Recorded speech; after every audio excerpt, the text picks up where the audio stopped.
안녕하세요. 저는 얼마 전 기막힌 이유로 이혼을 하고 딸아이 하나와 둘이 살고 있는 싱글맘입니다. 이혼한 전 남편과 시댁 식구들은 뻔뻔하다라는 단어가 사람의 얼굴을 하면 저희 시댁 식구들이 아닐까 할 정도로 놀라울 만큼 얼굴에 철판을 깐 사람들이었어요. 하지만 그런 면모를 결혼하기 전까지는 정말 전혀 몰랐어요. 그냥 약간 예민한 시모, 그리고 약간 푼수 같은 시부, 그냥 그런 사람들인 줄만 알았거든요. 그런데 남편까지도 그렇게 우유부단하고 박쥐 같은 인간인지 제가 몰라봤던 거죠. 저희 어머니는 결혼 전 연애를 할 때 힘든 일을 한 번씩은 겪어봐야 그 사람에 대해 알 수 있다고 생각하는 사람이었습니다. 하지만 저희에게 그렇게 크게 힘든 일이 있지도 않았고 도리어 굉장히 일사천리로 빠르게 결혼이 진행됐던 것 같아요. 남편은 공무원으로 일하고 있었고 저는 대기업 금융회사에서 일하는 사람이었습니다. 처음에 상견례를 하기 위해 친정 부모님과 예비시댁 쪽 식구들이 만났을 때 친정엄마는 영 못마땅해 하셨어요. 딸, 너희 시어머니 될 뿐 말이지. 인상이 너무 안 좋아. 늙으면 살아온 가정이 얼굴에 기록된다고 하거든. 그런데 얼굴이 힘든 것도 아니고 너무 신경질적인 표정이야. 너 진짜 괜찮겠니? 말해보니까 더더욱 그런 생각이 든다. 말에 뾰족뾰족 가시 있는 것이 너 결혼하고 힘들까봐 걱정이네. 그래? 나한텐 그렇게까지 예민하게 말씀 안 하시는데. 친정엄마의 말에 친정아버지가 친정어머니를 나무라셨어요. 거 허튼 소리 좀 그만해. 사위들 총각은 성격 좋기만 하던데 뭘. 우리 딸 사랑한다니 무슨 일 있더라도 서로 잘 도우며 해결할 수 있겠지. 벌써부터 걱정하고 난리야? 애 결혼이 장난도 아니고 아니다 싶으면 빨리 정리하는 것도 한 방법이죠. 결혼은 신중하게 생각하는 게 맞아요. 네 남편 될 사람은 그리 안 보이기는 하는데 어른들이 참 인상이 별로라 걱정이야. 엄마, 걱정하지 마. 힘든 일 있으면 그 사람이랑 같이 이겨낼게. 그리고 우리 시부모님들 나한테 그렇게 깐깐하게 구는 사람들 아니셔. 네가 그렇다면 다행이긴 한데 엄마는 영 탐탁치 않는구나. 그런 엄마의 걱정에도 저는 아무런 걱정이 없었어요. 남편은 참 좋은 사람이었으니까요. 분명히 시댁과의 일이 생겨도 남편이 지켜줄 거라고 생각할 정도로 말이죠. 하지만 결혼하고 얼마 지나지 않아 제가 얼마나 안일하게 생각했는지 알게 됐어요. 저는 연봉이 꽤 높은 상태였어요. 공무원인 남편보다 돈을 더 잘 벌었거든요. 그래서 저는 제 일에 애착을 가지고 있었어요. 솔직히 돈을 많이 벌어서가 아니라 그 일과 직장이 너무 저랑 궁합이 좋았기도 했어요. 그래서 일을 그만둘 생각은 전혀 없었어요. 임신을 하고 출산을 하더라도 말이죠. 그 부분에 대해서는 남편과 굉장히 많은 이야기를 나누었답니다. 결혼 전에도 물론이고 결혼 후에도 물론이고요. 남편은 제가 직장을 가져서 돈을 벌어주는 것이 좋다고 이야기를 했고 육아는 자기도 충분히 도움이 될 수 있을 거라고 호언장담했죠. 저는 남편 말을 믿었습니다. 본인이 할 수 있다고 하니까요. 그런데 상황이 닥쳐봐야 아는 거예요. 막상 아이를 가지고 나니 슬슬 불안한 마음이 들기 시작했습니다. 제 배는 이미 가득 불러오는데 남편은 여전히 집안일을 도울 생각도 없어 보였어요. 애가 생기면 잘하겠다느니 애가 생기면 자기도 달라지겠다느니 그런 말을 연신 뱉어냈지만 실상은 전혀 도움이 되지 않았죠. 그런데 그런 남편의 문제는 정말로 아주 사소한 일이었어요. 그 다음에 터질 일에 비하면요. 아이를 낳기 위해 출산 휴가를 쓰고 예정일을 며칠 앞둔 어느 날, 시어머니에게 전화가 왔습니다. 네, 어머님. 너 내가 하라는 대로 했니? 어머니, 제가 말씀드렸지만 제 직장은 복지도 좋고 돈도 많이 주는 좋은 직장이에요. 섣불리 나왔다가 다시 돌아가지 못하면 저만 손해라서요. 육아휴직 기간도 충분하고. 솔직히 어머님이 왜 저한테 일을 그만두라고 하는지 아직까지 잘 모르겠네요. 저는 시모의 전화를 받고 머리가 지끈거리는 기분이었습니다. 시모가 하는 말은 간단했어요. 이제부터 애를 키워야 할 테니 일을 그만두라는 거였죠. 그렇지만 이미 저희 부부 사이에 이야기가 다 끝난 상황이었어요. 그런데 시모는 일까지 그만두라며 난리였습니다. 저는 당연히 거절을 했고요. 너 애 키우는 게 장난처럼 보이니? 일하면서 애를 키울 수 있을 것 같아? 내가 보기엔 너 절대 그렇게 못해. 애 하나 키우는데도 엄청난 힘과 시간이 드는 거야. 내가 하는 말 잔소리처럼 듣지 말고 육아휴직이니 출산휴가니 그런 거 쓰지 말고 바로 퇴직해라. 그게 너한테 더 좋을 일이다. 우리 아들이 돈을 못 버는 것도 아니고 명망 있는 직장에 돈도 충분히 벌어오는데 넌 왜 이렇게 고집을 피워? 결국 이런 식으로 시작된 시모와의 대화는 언제나처럼 고구마 100개를 먹은 것처럼 답답하게 끝나고야 말았어요. 아무리 제가 이야기를 해도 듣지를 않더군요. 시모야 평생을 시부의 그림자로 살며 일도 안 하고 전업주부로 살아와서 모르겠지만 솔직히 돈을 벌려고 일하는 거였으면 저도 당장에 때려치웠겠죠. 하지만 너무 복지도 좋고 저하고도 잘 맞는 직장이었거든요. 굳이 떠나고 싶은 마음도 없었고 저도 아이를 키우는 것만큼 직장 생활도 중요하다고 생각하는 사람이었거든요. 그런 제가 시모의 전화를 하루에도 몇 통을 받으니 결국 참지 못하고 남편에게 말했어요. 그런데 남편 말이 더 웃겼습니다. 당신도 참 답답하네. 남들은 일 못 쉬어서 난린데 당신은 왜 자꾸 그렇게 일을 하고 싶어서 난리야? 내가 다 책임질 테니까 우리 엄마가 하라는 대로 해주면 안 돼? 그럼 내 인생은 뭐가 돼? 내가 평생을 가꿔서 읽어온 일들이야. 그리고 거기서 일하는 거 너무 좋아하고. 전업주부가 내 성미에 맞다면 모르겠지만 난 그런 성격도 아니잖아. 밖에서 사람을 만나야 스트레스가 풀리는 사람인데 집안에서 애만 보고 있는 것도 정말 못할 짓이라고. 당신 인생이 뭐긴 뭐야? 내 아내, 그리고 우리 애 엄마. 그렇게 사는 거지. 남들 다 그렇게 살아. 난 당신이 왜 화를 내는지 모르겠어. 아, 그냥 일 그만두면 되잖아. 그렇게 남편과의 대화도 별 소득 없이 끝나버렸죠. 그래도 저는 일을 그만둘 생각이 전혀 없었어요. 남편과 시모를 속이더라도 일은 계속할 생각이었거든요. 그렇게 아이가 태어나고 한두 달간은 잠잠했습니다. 모유 때문에 잠도 제대로 못 자는 며느리에게 그런 말을 할 정도로 못된 사람들은 아니 생각했죠. 그런데 딱 2달까지였어요. 아이가 3개월가량이 되어갈 때 또 시모의 전화 공격이 시작됐어요. 이번에는 육아에 직접적으로 간섭하는 전화였어요. 애 모유는 먹였니? 젖 안 나온다고 분유 먹일 생각하지 마라. 나중에 애한테 안 좋아. 애 머리 나빠지면 큰일 난다. 그리고 집도 따뜻하게 해놓고 시원하게 한답시고 여름에 에어컨 틀어놓고 그러면 안 된다. 그리고 절대로 애 눕혀놓고 흔드는 기계 같은 건 함부로 쓸 생각 말고. 엄마가 안아야 해. 엄마가. 정서적으로도 안 좋고 흔들리면서 뇌라도 다치면 어떡하니? 또 유모차 같은 건 좋은 걸로 사. 돈 아끼지 말고. 그리고 너 일 그만둔 거 맞긴 하니? 절대로 일한다고 설치지 마라. 애 3살 때까지는 엄마가 보는 게 맞는 거야. 아니, 그 이후로도 엄마가 계속 보는 게 맞지. 끊임없이 아이 육아 그리고 제 퇴직과 관련된 간섭이었어요. 그것이 맞는 말이더라도 매일 10통이 넘는 전화를 받으면요. 이게 걱정이라는 생각이 전혀 안 들거든요.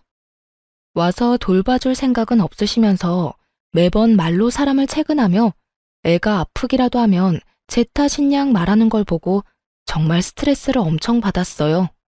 그 뒤로는 전화도 걸러서 받았어요. 몇 번 받지 않은 적도 있었죠. 그럴 때마다 애가 귀가 예민해서 벨소리가 날 때마다 깨기 때문에 무음으로 해놨다고 했어요.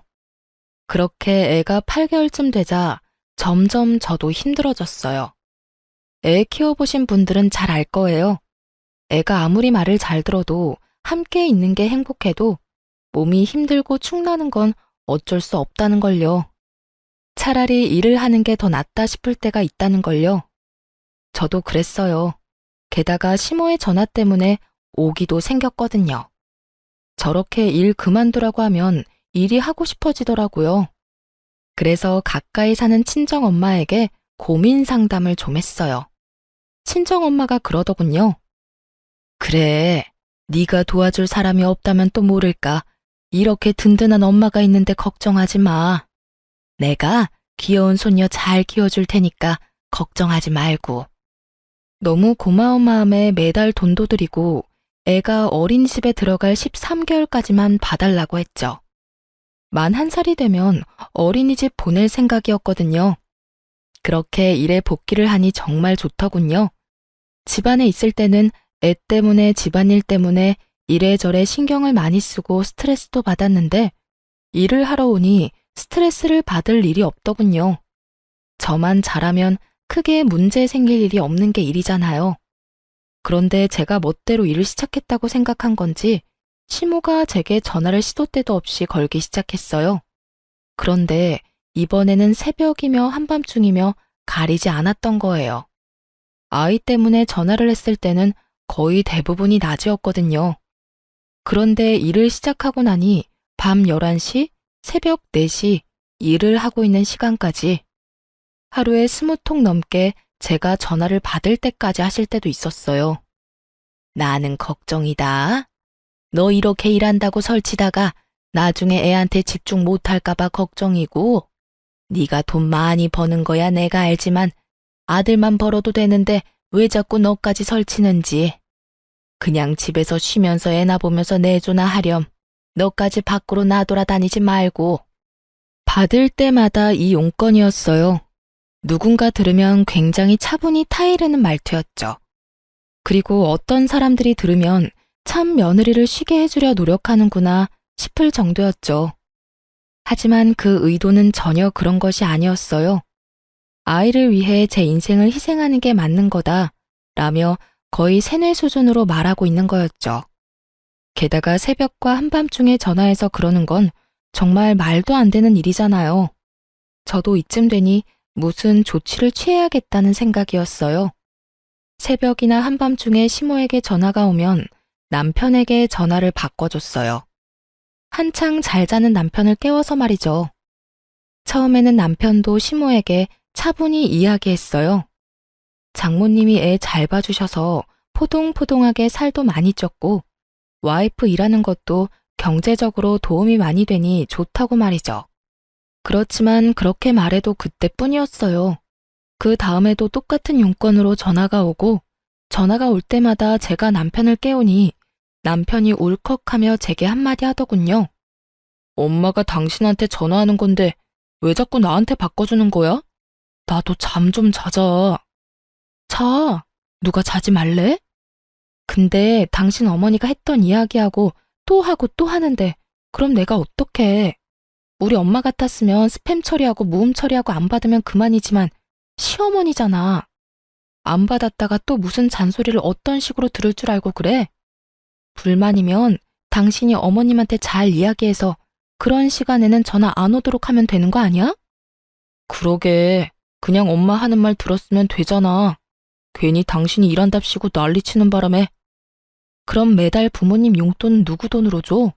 일 그만두고 양가 부모님한테 드리는 용돈 드리지 말까? 제 말에 남편 놈 입이 꾹 다물어지더군요. 아무리 남편 직장이 안정적이면 뭐해요. 혼자 벌어서 살 수 있을 만큼 대한민국이 녹록한 곳은 아니잖아요. 둘이 벌어도 쪽박차기 십장인 곳에서 왜 벌이라니. 게다가 애가 크면 돈 들 곳이 더 많은데 어떻게 제가 일을 그만두나요? 제 말에 남편도 맞는 말이다 싶었는지 더 이상 대꾸도 하지 않고 입만 삐죽거리고 있더군요. 그걸 보고도 모른 채 했어요. 시모가 잘못하는 거 아들이 바로잡아야 하는 게 맞는 거죠. 그렇게 그날 새벽 3시에도 어김없이 시모에게 전화가 왔어요. 남편 바꾸지 말라는 말에도 저는 대답 없이 남편을 깨웠어요. 남편은 전화를 받자마자 버럭 화부터 냈어요. 어머니, 우리 일은 우리가 알아서 할 테니까 제발 연락 좀 그만하세요. 그리고 할 이야기 있으면 사람이 깨어 있을 때 좀 하시라고요. 이게 도대체 무슨 짓이에요? 사람 잠도 못 자게 괴롭히고. 아니, 왜 소리를 지르고 그래? 이 엄마는 걱정이 돼서 그런 거지 않니? 남의 손에 맡겨놓고 걱정도 안 되니? 남의 손. 시모에게 장모라는 존재는 남인 거였어요. 그렇다고 시모가 우리 애를 봐준 적은 단 한 번도 없었거든요. 제가 약속이 있어서 한 번씩 연락을 해서 애 좀 봐달라고 하면 그럴 때는 언제나 바빠서 못 봐준다며 빠져나가 놓고는 입으로 간섭은 얼마나 하시는지. 그러면 어머니가 애 맡아주실래요? 전화만 해서 달달 볶는다고 뭐가 달라져요? 그리고 와이프 직장 그만두는 것도 제발 이제 그만하세요. 저희 부부 사이에서 이야기 다 끝났고 두 분께 드리는 용돈도 아내가 돈 벌고 있으니까 드릴 수 있는 거예요. 일 그만두게 하고 싶으면 그것부터 끊을 테니까 아버지하고 잘 상의하시고요. 제가 돈 벌어도 요즘 물가 생각하면 아내도 돈 버는 게 맞는 것 같아요. 그러니까 앞으로 퇴사하라는 말 하실 거면 전화하지 마세요. 아시겠어요?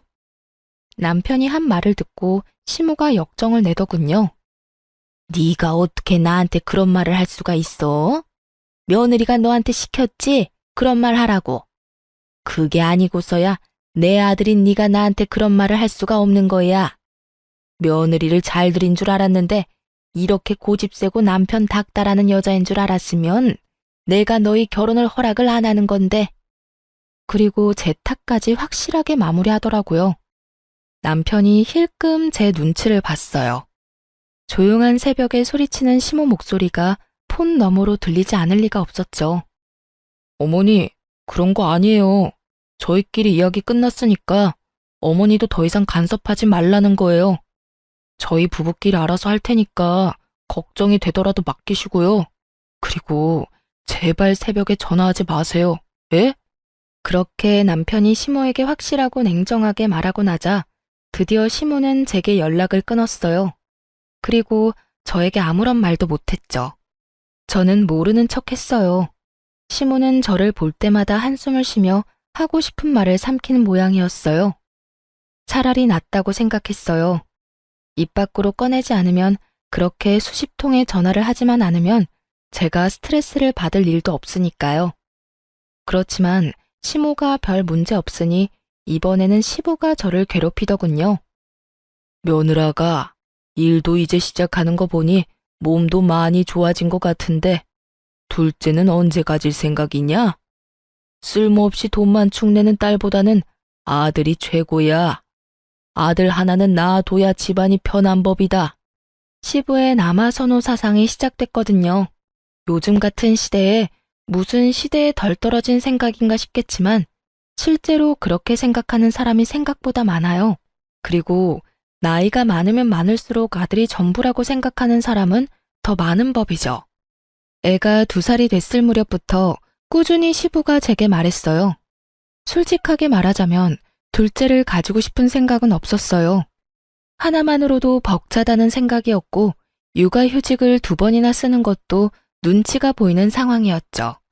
물론 직장 사람들 그 누구도 제게 무엇라 하지 않겠지만 제 마음이 미안함으로 가득했거든요. 그래서 말로만 네, 생기면 낳아야죠 하고 건성으로 답하기 일쑤였어요. 그런데 저희 딸이 만으로 4살이 됐을 무렵 그 일이 벌어졌어요. 그날은 어린이날로 딸아이가 아주 기대하던 날이었어요. 딸애는 기분이 좋아서 아침부터 난리였어요. 가고 싶다고 노래를 부르던 동물원을 일찍 갔다가 오후에 시댁으로 향했어요. 시동생도 아들이 하나 있는데 어린이날이라 아들 데리고 시댁으로 온다고 했거든요. 그러니 저희도 오랜만에 시조카 얼굴도 볼 겸 시댁으로 간 거였어요. 그전에는 어린이날에도 저희끼리 보냈기에 갈 일이 없었어요. 그렇지만 시동생이 조카를 데리고 온다는데 계속 저희만 안 가는 것도 좀 그래서 애를 데리고 갔던 거예요. 그런데 거기서 정말 어이없는 일을 당했어요. 아무리 남자아이에 대한 사랑이 넘치는 시부라도 애가 있는 앞에서 대놓고 차별을 할 거라는 생각은 안 했거든요. 그런데 정말 대놓고 딸과 시조카를 차별하더라고요. 아이고, 우리 손주, 어서 와라. 이 할아비가 너 주려고 장난감 사놨지? 자, 여기 받거라. 뭘 좋아하는지 몰라서 여러 개 사놨다. 그리고 이것도 받고 할아비가 주는 돈이다. 허튼 데 쓰지 말고 꼭 사야 하는 거 있을 때만 쓰렴. 알았지? 그리고 간식 먹고 싶으면 네 간식 사놨으니까 가서 먹고. 할아버지, 고맙습니다. 시조카만 아주 기분이 좋아서 난리더군요. 그걸 바라보는 딸도 자신에게 올 장난감을 기대하고 어깨를 들썩들썩하고 있었어요. 저와 남편이 어린이날 선물로 장난감을 사주긴 했지만 사촌 오빠와 할아버지의 모습을 보니 기대를 할 수밖에 없었던 것 같아요. 그런데 시부는 저희 딸은 무시하고 저한테 이야기하더군요. 너도 왔냐? 그래, 둘째는 준비하고 있어. 이번에는 의사한테 이야기해서 신경 좀 잘 써달라고 하거라. 집에 아들이 있어야 하는 법이야. 그래도 네 남편이 장남인데 딸랑 딸 하나면 나중에 재산은 어떻게 지낼 셈이냐? 내년에는 아들 낳을 수 있도록 힘 좀 써봐. 일만 하지 말고. 알았지? 저는 대답 대신 딸아이를 앞으로 내밀었어요. 딸, 할아버지한테 인사드려. 그래, 잘 쉬다 가거라. 시부는 딱 그 한마디만 하고 휙 자리를 뜨더군요. 도련님네 가족들도 있었는데 저는 기분이 팍 상했어요. 어린이날 찾아온 손자에게는 어화둥둥 장난감이며 용돈이며 간식이며 왕창 사다 주며 좋아하던 시부가 저희 딸에는 안아주지도 않는 그 모습이 너무 속상했거든요. 열받은 제가 표정 관리를 못하자 시부가 슬쩍 저를 보더니 제 딸에게 한마디를 더 거들었어요. 우리 손녀, 출가 외인이라는 말 아냐? 어차피 너는 크면 우리 집안에서 나갈 사람이라 쓸데없이 돈 쓸 필요가 없다. 우리 집에 와서 어린이날이랍시고 뭐 받을 생각하지 말거라. 그러고는 피곤하다며 방으로 들어가 버리더군요. 그리고 그런 제 옆에서 도련님이 웃으면서 그러더군요. 형수님, 그러니 아들이라도 낳지 그러셨어요. 둘째는 꼭 아들 낳으세요. 예? 그 말을 듣는데 더 열받더라고요. 둘째를 아들을 낳은들 지금 제 안에 있는 딸애가 이렇게 상처를 받았는데 생기지도 않은 둘째를 들먹이는 것도 웃겼고 이 상황을 우스갯소리처럼 넘기려는 도련님의 행동도 정말 무신경한 일이라는 생각이 들었죠. 결국 열받아서 상처 입은 딸애를 데리고 시부모에게 인사도 하지 않고 나와버렸어요. 저 지독한 남아선호 사상 때문에 제 딸에게 상처를 주고 싶지 않았어요. 앞으로 2번 다시 안 올 거야. 남편에게 말하고 친정으로 애를 데려갔어요. 저희 친정은 제 딸이 첫 손주이기도 하고 어릴 때부터 봐주셔서 그런지 무척 좋아해 주셨거든요. 역시나 좋아해 주셨어요. 장난감도 많이 준비해 주셨고 요즘 아이가 좋아하는 예쁜 드레스에 딸애가 좋아하는 음식으로 저녁까지 만들어 두셨더라고요. 행복하게 웃는 딸 모습을 보며 이게 정상적인 거 아닌가 하는 생각을 했죠. 그런데 곧 시부에게 전화가 왔어요. 전화 받기 정말 싫었지만 받았죠. 야, 너희 왜 말도 없이 그냥 갔어? 아버님이 불편해하셔서 빨리 돌아왔어요. 무슨 문제라도 있으세요? 아니, 간다면 간다고 이야기를 해야지. 그리고 어버이날 평일이라서 어차피 못 오는 거 아니냐? 오늘 어버이날 용돈도 미리 주고 가지. 혹시 손녀한테 한 것 때문에 삐졌어? 어린 손녀한테 그런 상처 주는 말 하신 데는 이유가 있으시겠죠. 설마 어른이 별 생각 없이 새까맣게 어린 손녀한테 상처를 주실 리 있겠어요? 어버이날 전 못 갈 것 같으니까 남편 보낼게요. 너 지금 네 딸한테 기분 나쁜 소리 했다고 나한테 화내냐? 뭐 이런 싸가지 없는 며느리가 있어? 어른이 하는 말에 다 이유가 있는 법인데 그것도 모르고 어디서? 이유, 대체 무슨 이유가 있는지 궁금했지만 묻지도 않았어요. 그리고 그 앞에서 바로 남편에게 전화 넘겨줬어요. 스피커폰으로요. 남편이 완전히 당황했어요. 눈앞에 보이는 장인 장모의 표정이 살벌했으니까요. 남편이 제가 건네는 전화를 받더니 얼른 스피커폰부터 꺼버리더군요. 그리고는 밖으로 전화기를 들고 나가버렸어요. 그걸 보던 저희 친정엄마가 그러더라고요. 너희 시댁에 무슨 일이 있니? 시아버지가 왜 저렇게 화가 나셨어? 화는 내가 내야지. 4살밖에 안 된 손녀딸한테 출가 외인이라고 쓸데없는데 돈 쓰기 싫다면서 시동생 아들하고 엄청 차별하셨어. 아무리 아들이 좋다고 해도 그렇지. 대놓고 딸 앞에서 딸한테 상처 준 거 나는 못 참아. 속상해서 눈물을 글썽이는 제 모습에 친정엄마가 저를 토닥여줬어요. 그 뒤에 돌아온 남편은 제게 눈치를 주며 일찍 가자고 하더군요. 저는 그러고 싶지 않아서 그 눈치 뚝 끊어먹고 친정에서 실컷 애 놀게 만들었어요. 그리고 그날 저녁 집으로 돌아가는 차 안에서 딸애가 자고 있을 때 남편에게 말했어요. 나 5월 8일 어버이날 시댁에 안 가. 그렇게 알고 있어. 제발 좀 그만해. 아까 그 일 때문이면 당신이 이해 좀 해. 원래 그런 분인 걸 어떡해? 그렇다고 나더러 불효를 저지르라는 거야? 뭔 헛소리야.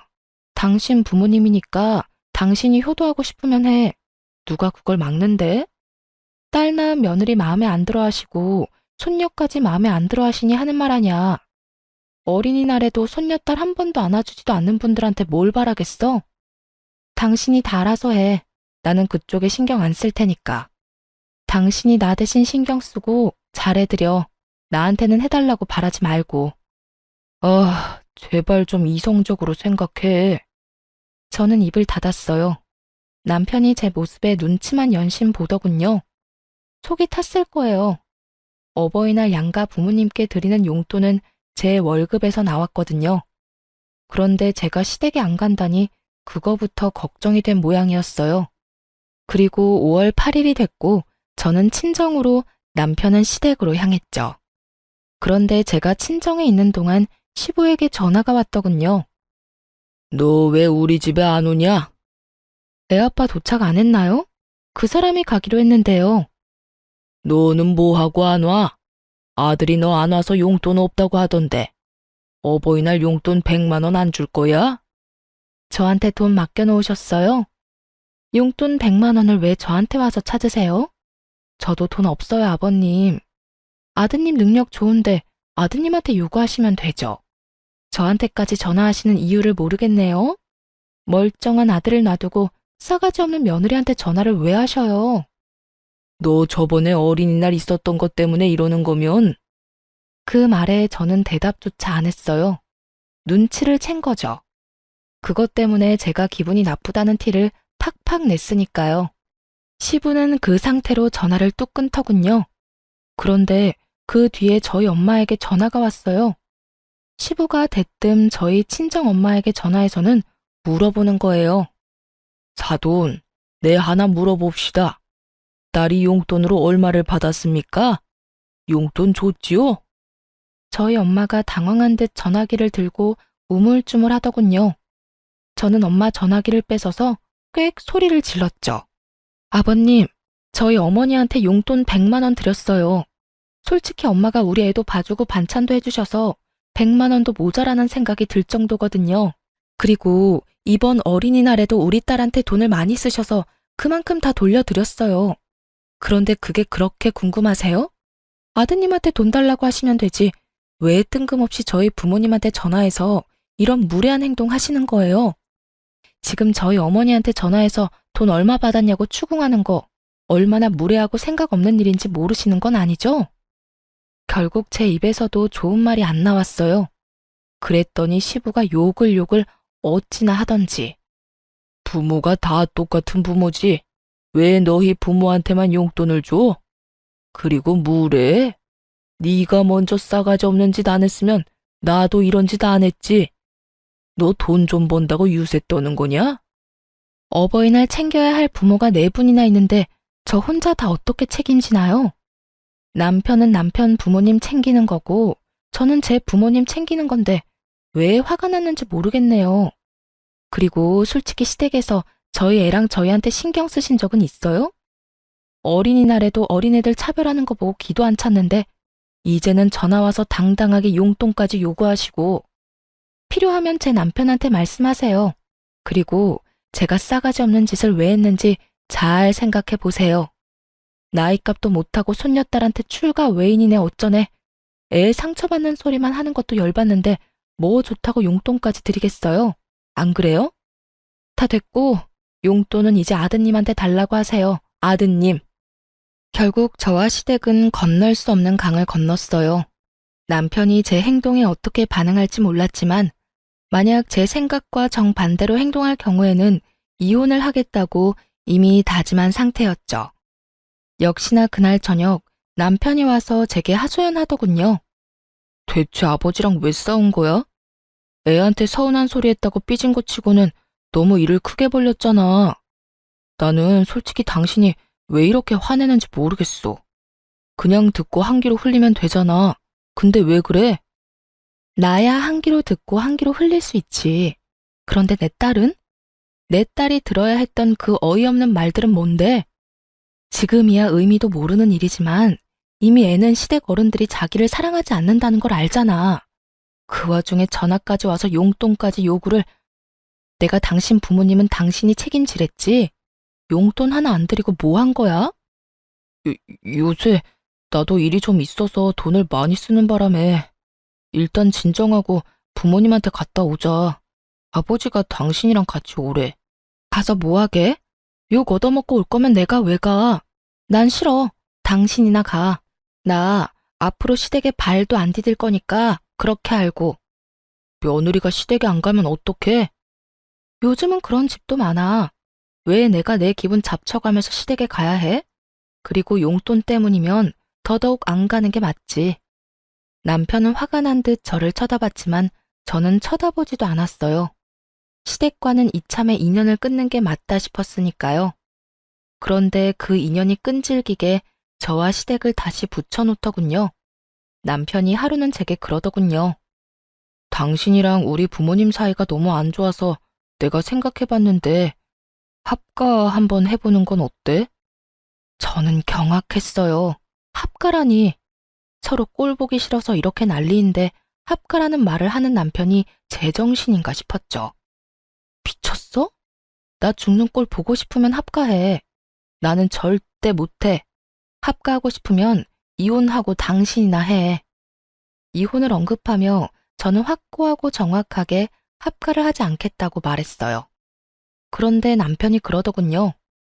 부모님 부양하는 것도 자식된 도리로 당연한 거야.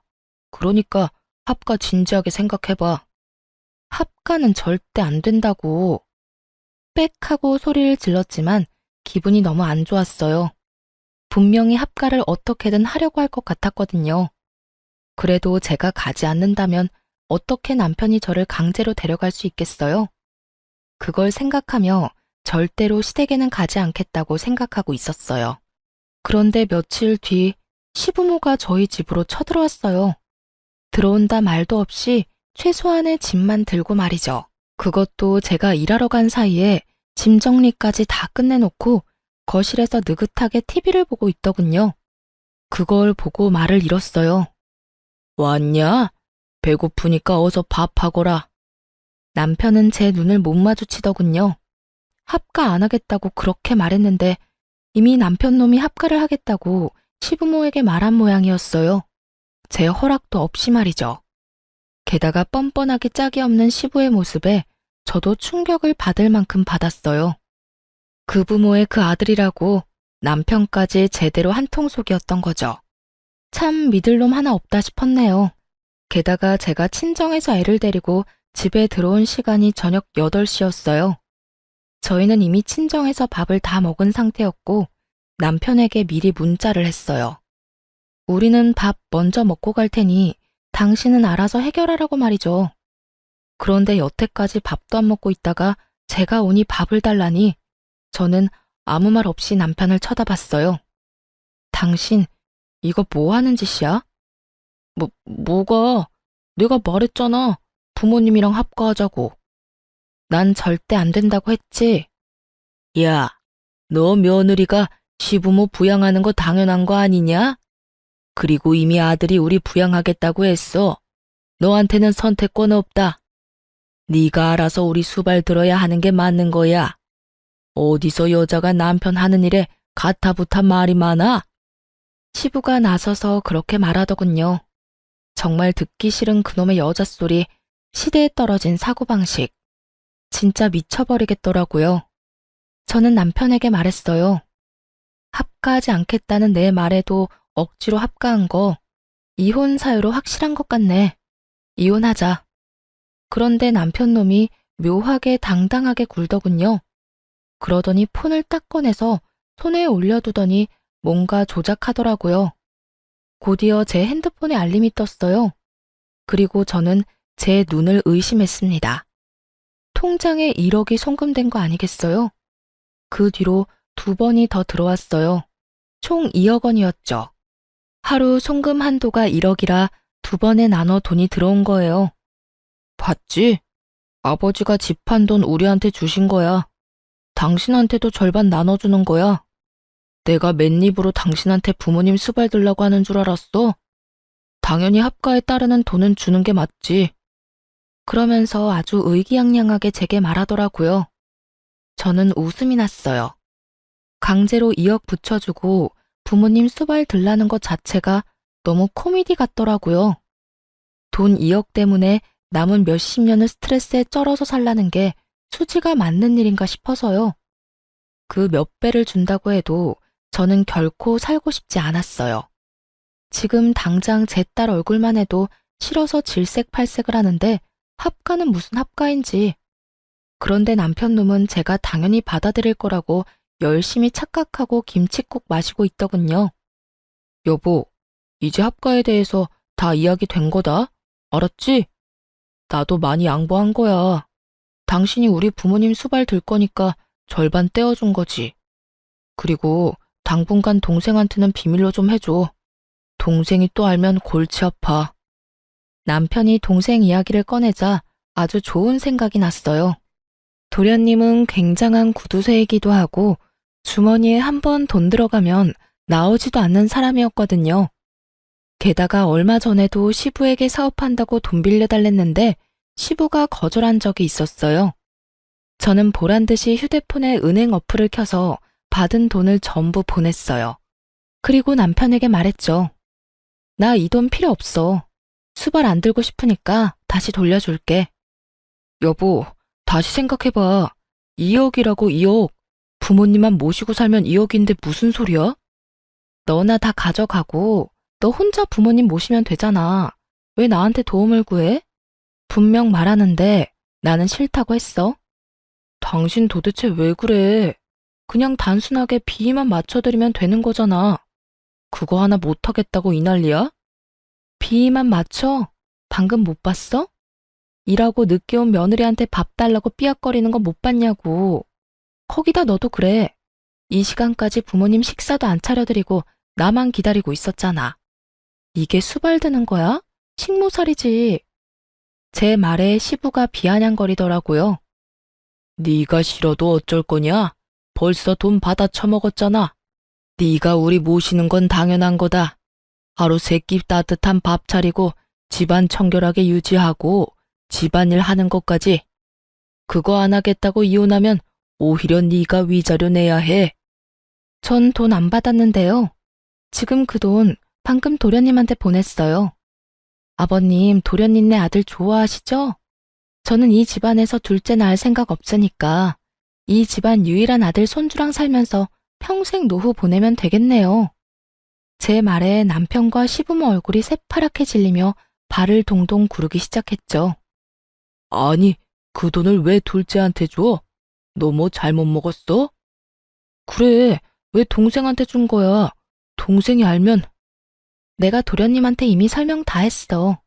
아버님 수발 받고 싶어서 여기 왔고 나는 수발 들 생각 없으니까 그 돈 받고 수발 들어줬으면 좋겠다고.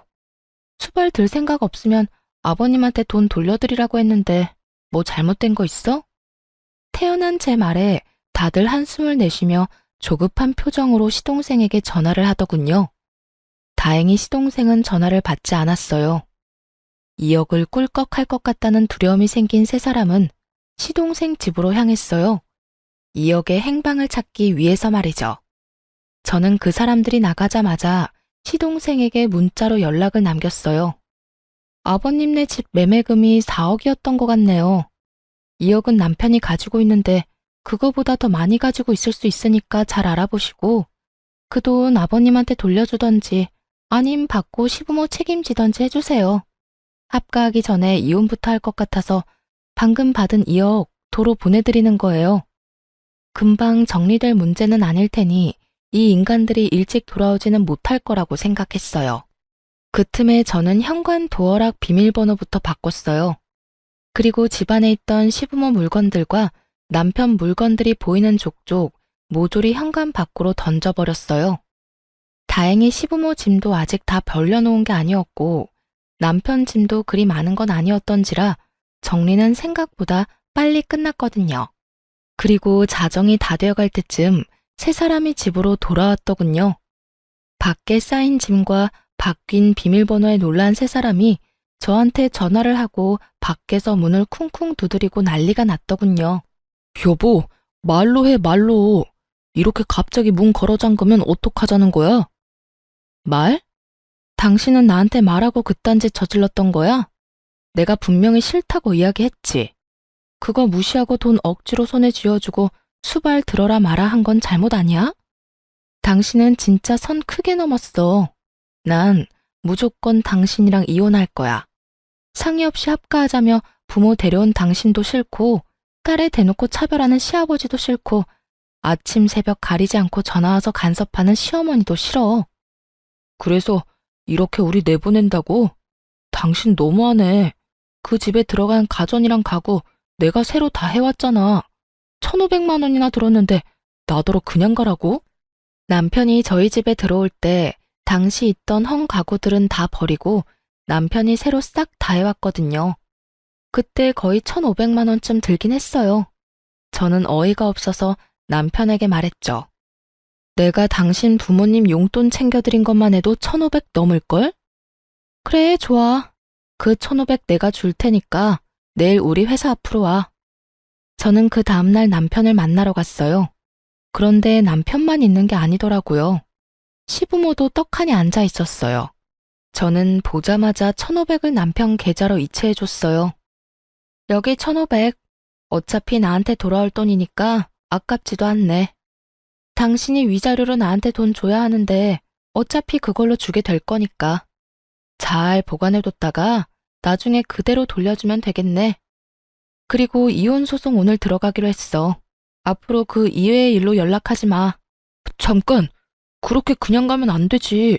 그 집 전세금도 재산 분할해야 하는 게 맞는 거 아니야?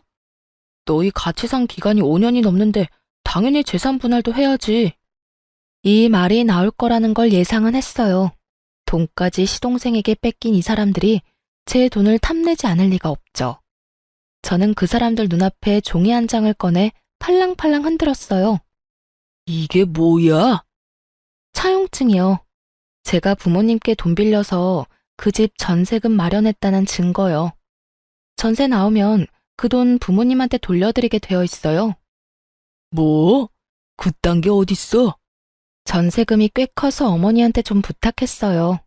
5천만 원 넘게 현금 거래하면 증여세 내야 해서 차용증을 쓴 거죠. 그래서 이 집 계약 만료돼서 전세금 나오면 싹 다 친정에 다시 돌려줘야 해요.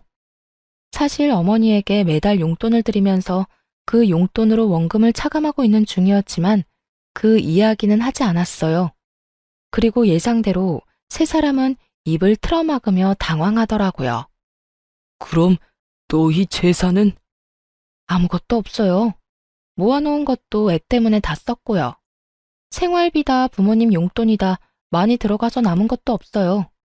예적금이라도 있으면 모르겠는데 그것도 없고. 그래도 다행이잖아요. 남편한테 아직 2억 남아있지 않아요? 그걸로 전세나 월세 장만해서 들어가면 되겠네요. 야, 너 이거 다 일부러 그런 거지? 둘째한테 돈 준 것도, 전셋집 빚인 거 말 안 한 것도 일부러 그랬지? 우리 골탕 먹이려고. 무슨 소리 하시는지 모르겠네요. 골탕은 당신들이 나한테 먹인 거지. 얼마나 뻔뻔하고 얼굴에 철판을 깔았으면 하루에 전화를 수십 통을 하질 않나. 할아버지가 돼서 손주 상처 주는 말을 해대질 않나. 합가 싫다고 했는데 쳐들어와서 눌러앉질 않나. 누가 누구를 골탕 먹인 건데요, 지금? 말도 없이 들어와서 돈만 받으면 모셔줄 줄 알았어요? 두 사람 모시느니 내가 남편이랑 이혼하는 게 더 낫죠. 그러니까 앞으로 연락하지 마세요. 본인들 앞길 본인들이 알아서 개척하시고. 아니, 손이 없어요, 발이 없어요?